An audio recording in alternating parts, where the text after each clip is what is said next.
Então, vamos tentar entender o que eu quero dizer quando afirmo que os nossos valores pessoais nem sempre estão de acordo com os valores do Senhor e os valores do Reino.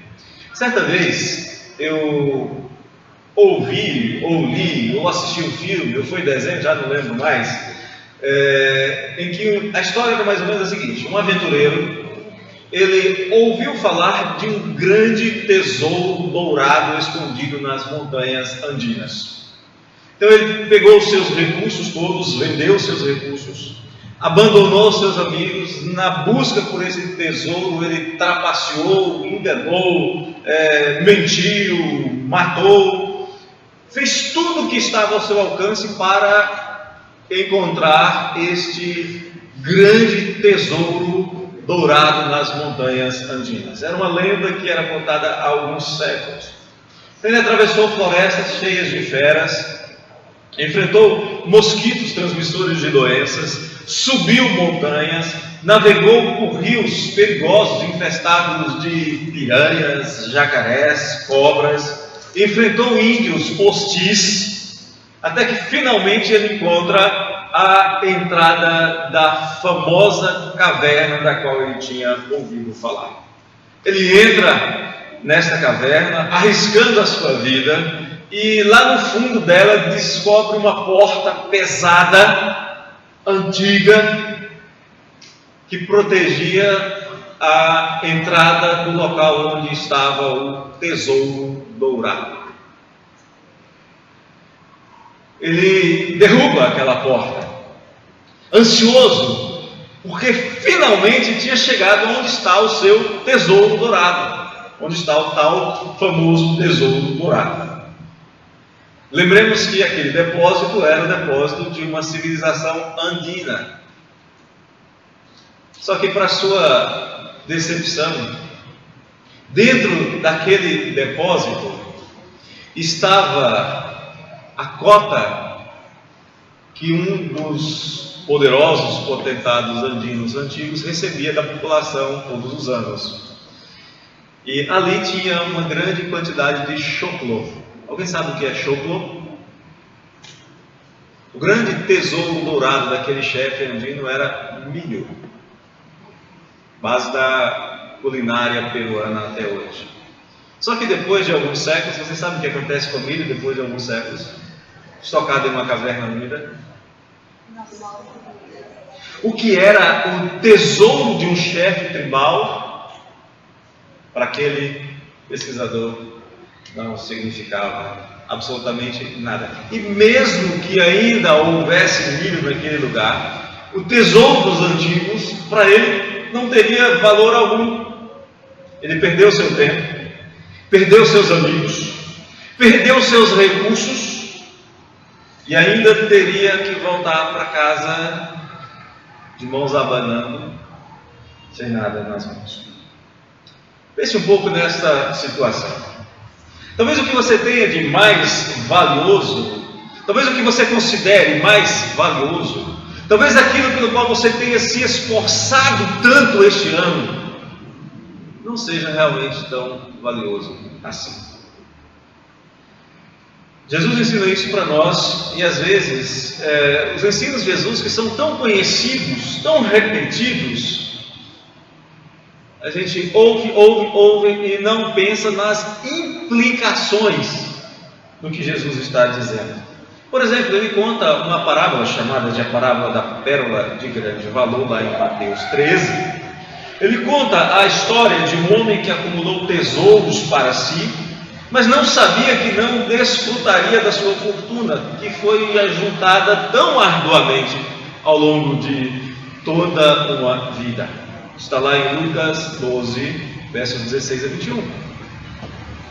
O que nós temos nestes textos é o Senhor nos dando uma sonora advertência aos cristãos, para que nós coloquemos as coisas na perspectiva adequada. Os ouvintes de Jesus, quando ele conta esta parábola, a parábola que nós vamos Nós já lemos e leremos novamente daqui a pouco. Quando ele conta esta parábola, eles tinham bem estabelecido a sua própria maneira de viver, sua própria maneira de ver a vida. E Jesus vem para nos ensinar, para que a gente aprenda como evitar colocar as coisas em uma perspectiva errada. E para isso, então, a gente vai analisar esta parábola da dracma perdida, nos perguntando o que é, afinal, realmente valioso no reino de Deus. Qual é mesmo o verdadeiro tesouro do reino de Deus? Como evitar que as nossas preferências pessoais, muitas vezes motivadas pelo nosso coração, que sabe nos enganar, e segundo as Escrituras é um coração cheio de corrupção. Como evitar que as nossas preferências pessoais não sirvam de empecilhos para que nós, de fato, nos tornemos ricos para com Deus, que é onde realmente importa ser rico. Deixa eu contar para vocês um contexto onde a parábola está situada. Todas as 5 irmãs que vieram aqui à frente falaram sobre a dracma perdida sem levar em consideração o contexto. As 5 mencionaram alguma coisa que está no texto, mas não se atentaram para o que está no contexto, para o que está ao redor, para se perguntar o que Jesus está querendo dizer para os seus ouvintes, para aqueles que estavam lá, aquelas pessoas que precisavam ouvir aquilo naquele dia. Então vamos lá. Jesus estava cercado de pessoas religiosas. Por onde Jesus ia, ele era acompanhado pelos fariseus, que eram zelosos guardadores da lei, tão zelosos, mas tão zelosos, que Jesus diz aos seus discípulos que eles deveriam fazer tudo o que os fariseus ensinavam, mas que não deveriam se tornar iguais a eles nas suas práticas. Não deveriam fazer as mesmas coisas que eles faziam. Daí você pergunta, o que os fariseus queriam fazer, por exemplo? Simples, queriam matar a Jesus. Só isso. Marcos 23, 3. João 8,40, mas agora procurais matar-me a mim, que vos tenho falado a verdade que eu vi de Deus. E Jesus olha para eles por causa disso e diz, olha, as intenções do coração de vocês, as práticas de vocês mostram de quem vocês são filhos e não são filhos de Deus. Ele diz que em João 8,44, ele diz que os fariseus eram, por causa das suas práticas, não por causa do seu ensino, não por causa do seu discurso, mas por causa da sua prática, eram filhos do diabo. E mais ainda, Jesus os denuncia dizendo que eles eram capazes de rodear mar e terra para fazer um prosélito de si mesmos. Observe que eles não faziam discípulos.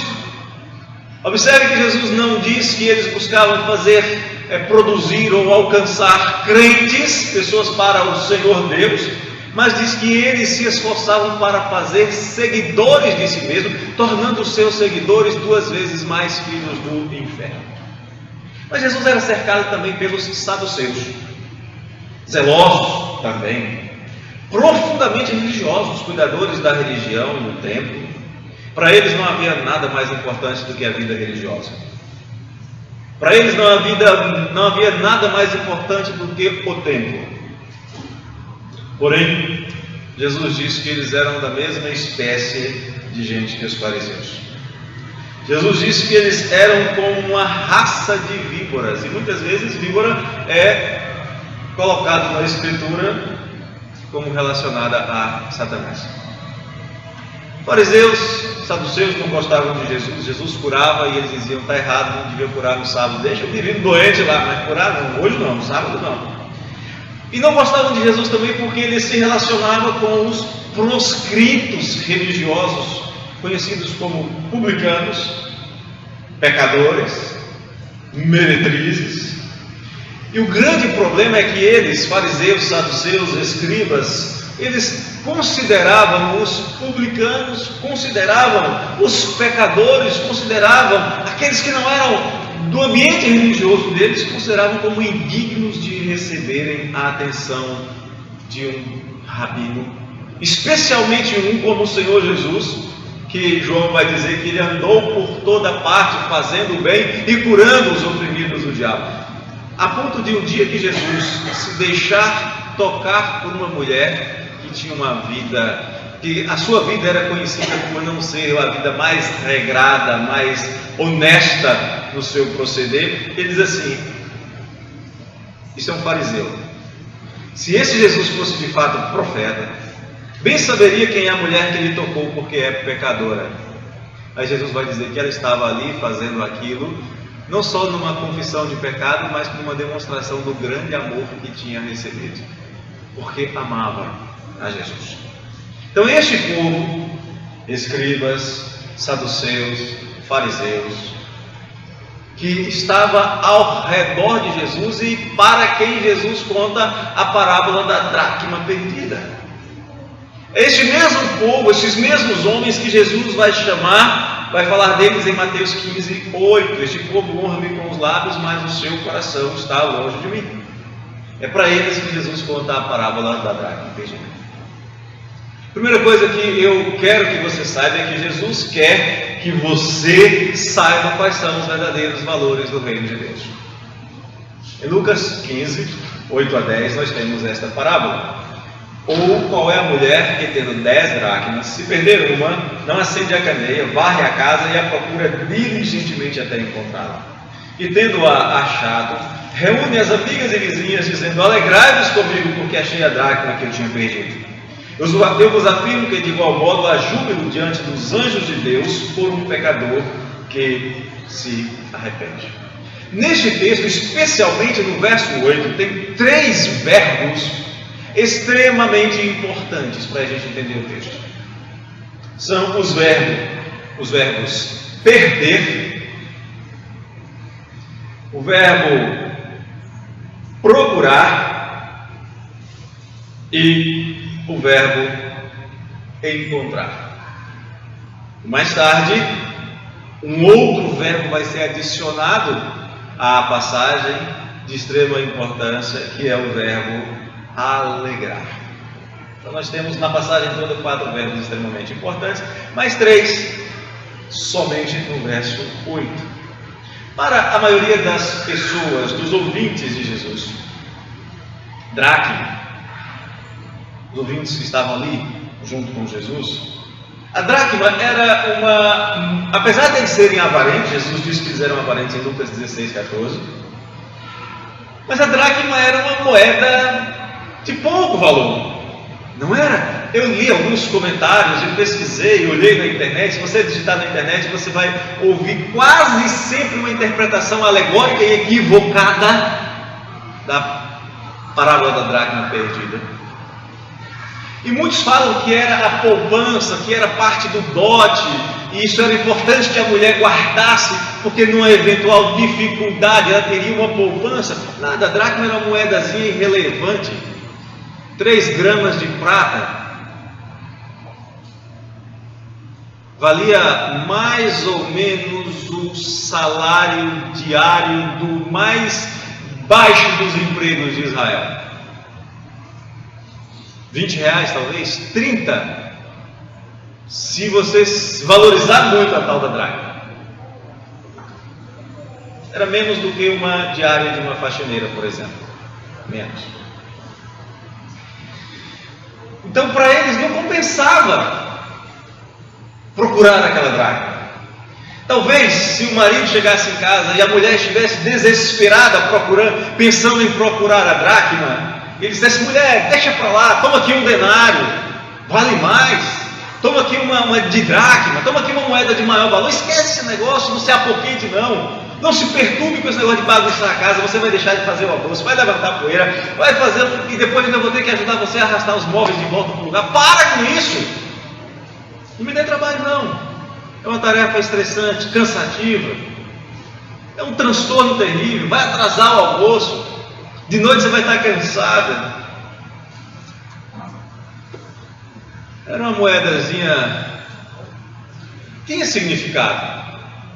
Muitas mulheres, quando chegava a época do casamento, recebiam como dote simbólico 10 dracmas. Algumas mulheres pegavam essas dracmas, e prata é fácil de furar, né, e furavam a dracma e faziam uma espécie de guirlanda, uma espécie de colar, mas era algo de valor mais simbólico, mais sentimental. Detalhe, era dela, era algo que pertencia a ela, era algo que fazia parte da história dela. Então, para ela, perder aquela dracma podia significar uma perda de valor, algo de valor emocional, de valor sentimental. Mas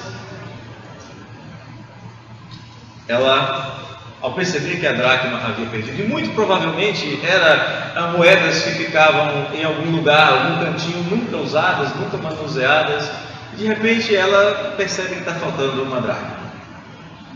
Começa a procurar uma moedinha que poderia ser considerada descartável, que se fosse perdida não valia a pena correr atrás para recuperar.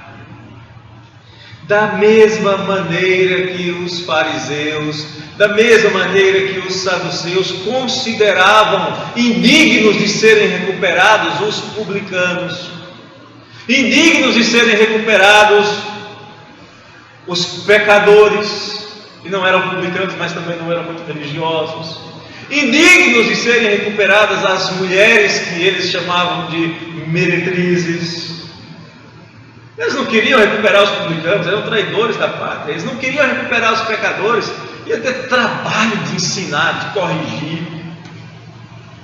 Deixa para lá, diziam. Vamos fazer novos prosélitos, vamos buscar gente fora, diziam. Deixa esses para lá, estão contaminados. Vamos atrás de gente nova, vamos ensinar para eles tudo direitinho, mostrar como é o nosso jeito de fazer as coisas. Era esse o discurso dos saduceus e fariseus. Era por isso que eles rodeavam terra e mar para fazer um prosélito, para que as pessoas fossem cópias deles mesmos. Então esses 3 verbos que nós encontramos aí, o verbo perder, que na passagem significa considerar algo como irremediavelmente condenado, arruinado, inutilizado. O verbo procurar, que significa ir atrás de algo com empenho, com esforço, vencendo a exaustão. E o verbo encontrar, que significa achar algo depois de procurar, trazer algo de volta ao seu lugar devido. Esses 3 verbos nos ensinam muitas coisas. Jesus quer que você entenda que talvez você esteja considerando algumas coisas como indignas de serem recuperadas. Deixa para lá. Era isso que ele estava dizendo para os fariseus. Deixa para lá, vale a pena não. Mas Jesus também está ensinando para eles e para nós que nós devemos valorizar de verdade aquilo que para Ele tem valor imensurável. Jesus vai ensinar para aqueles empedernidos religiosos de Jerusalém que a busca pelo perdido não é uma opção a ser considerada, é a missão. Não é uma opção, é a missão. A opção é ou isto ou aquilo, ou faço isso ou faço aquilo.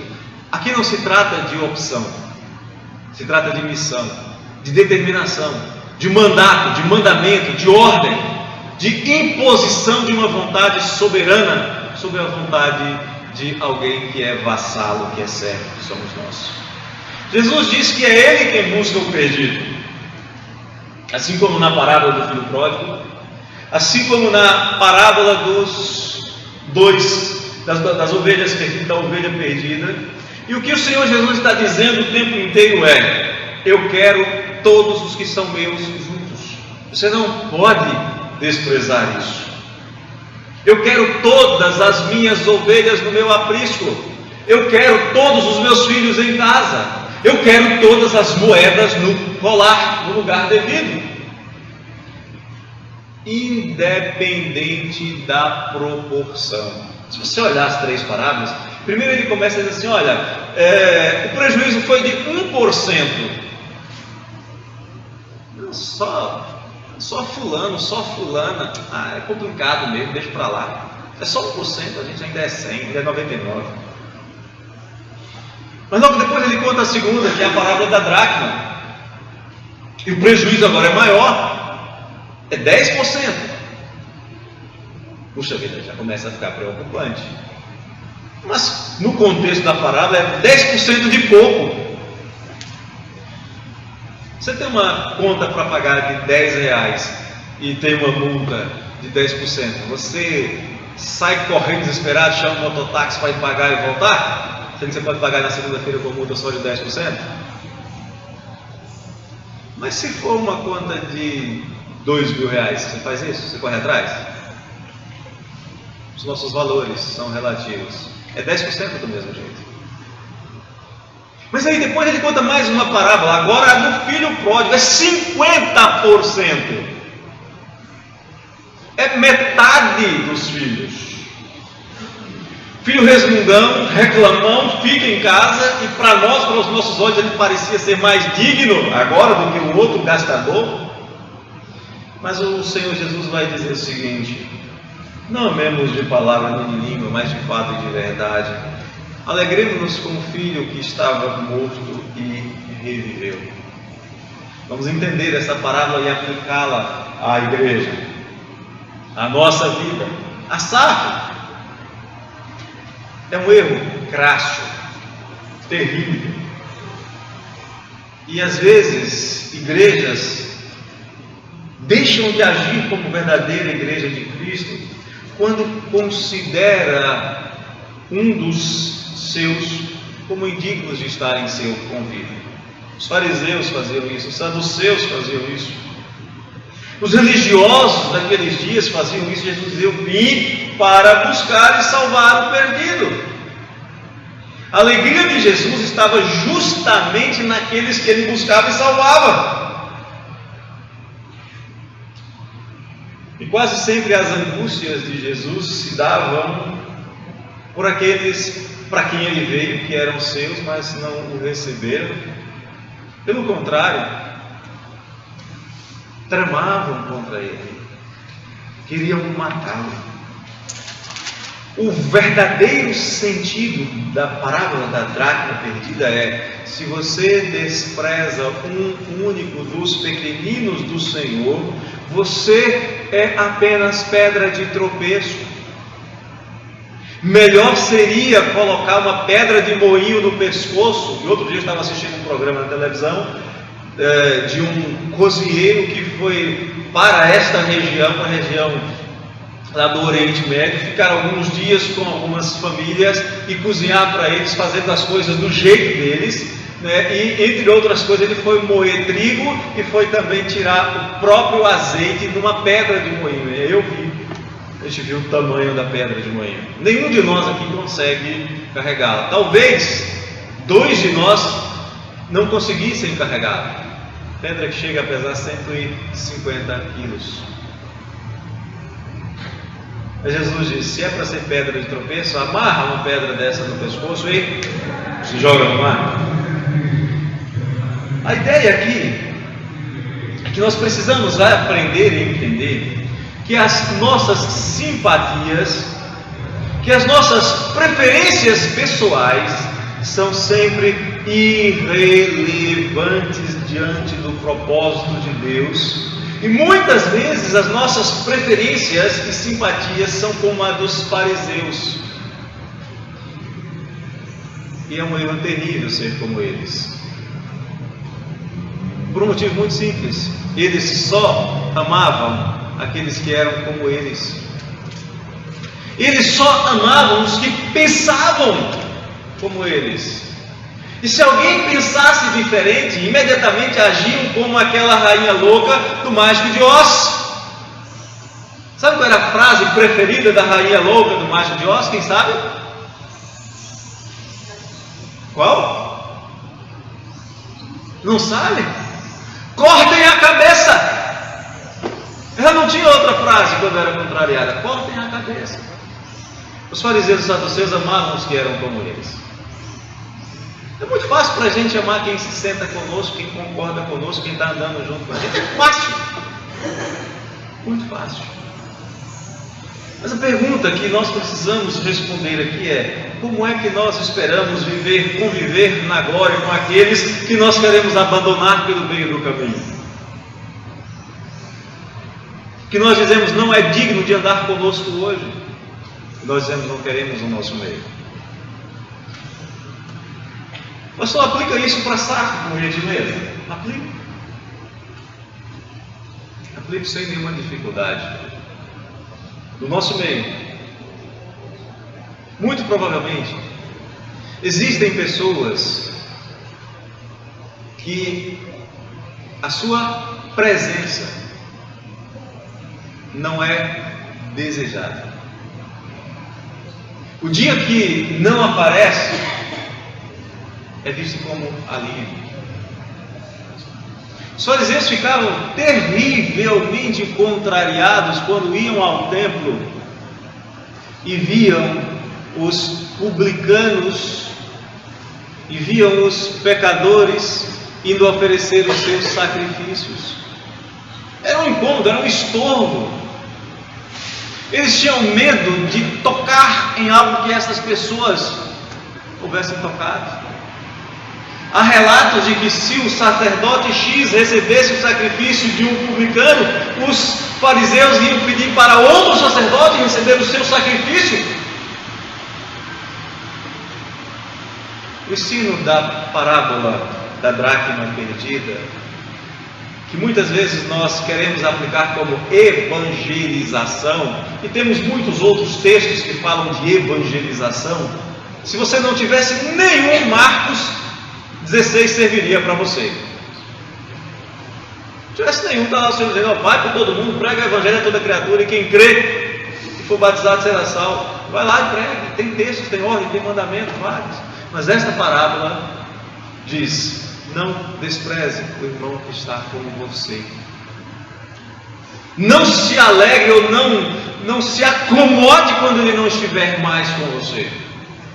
Não é um alívio, é uma falta. Nestas três parábolas, o pastor, a mulher, o pai, todos apontam para a mesma coisa. A alegria do coração do Senhor é quando todos os seus estão juntos. A alegria do coração do Senhor é quando as 99 que ficaram recebem de volta a 100ª. A alegria do coração do Senhor é quando aquela dracma extraviada é recolocada junto com as 9. A alegria do coração do Senhor é quando o arrependido e contrito é de novo reunido ao filho que nunca saiu de casa, mas que também precisava aprender que, por não ter saído de casa, ele não era melhor nem mais digno do amor do pai do que o outro que saiu. Os dois são filhos do mesmo jeito. O ensino da parábola aqui, queridos, é: não se alegre com quem sai, não se alegre quando alguém se vai, porque isto não alegra o coração do Senhor. Mas esteja disposto, e me permitam aqui dar uma alegorizada, e vocês sabem que eu não sou de alegorizar textos, eu gosto de explicar os textos, mas me permitam dar uma pequena alegorizada aqui. A alegria do Senhor é que você seja o instrumento dele para que aquele que está ficando pelo caminho seja recuperado.